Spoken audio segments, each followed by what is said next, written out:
in 2023, your country will mark the 100 years of Republic. What do you think, what kind of Turkey will enter the next 100 years of its Republican existence? And how relevant will be the ideas of Kemalism, especially the secular state and republicanism? It's a very complicated question. In Turkey, last couple of years, even a month is a long distance to make some, projections, in fact, because, it's a very polarized society and political atmosphere is much more complicated, and then we have many elections. Beyond that, the system is changing in Turkey. We have now a new presidential system directly elected by the people, and the regime is changing in Turkey.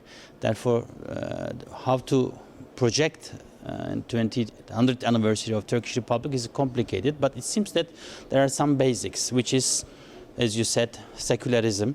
And of course, Islam is a strong bond within the society as well, and is political Islam is losing its effect. But on the other hand, population's conservative feelings and attitudes are strong. And now, last couple of years, we are observing that Turkey is just moving away from the Western orientation, which means it may be a kind of an independent actor. This lone wolf syndrome is still effective.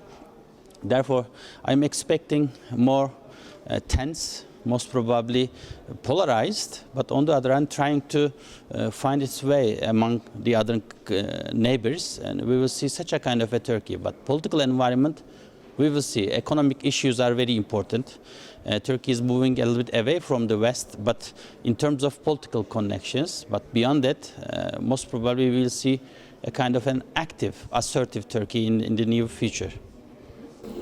And my second question, do you think that Mr. Davutoğlu's slogan, "Zero problems with the neighbors," has a little bit lost its meaning?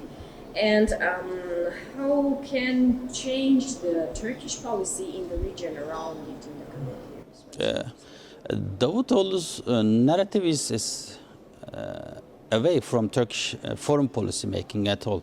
And Turkey forget about its traditional foreign policy making as well. We see much more assertive, alone actor in all those regions. And of course, it's a good narrative to have zero problems with all those neighbors. But after 10 years, a decade almost, Turkey lost its all neighbors.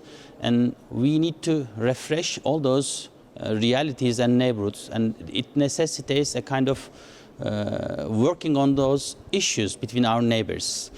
I'm, of course, a kind of an optimistic in the future, because we cannot, or Turkey cannot continue with such an environment and with this policy perspective.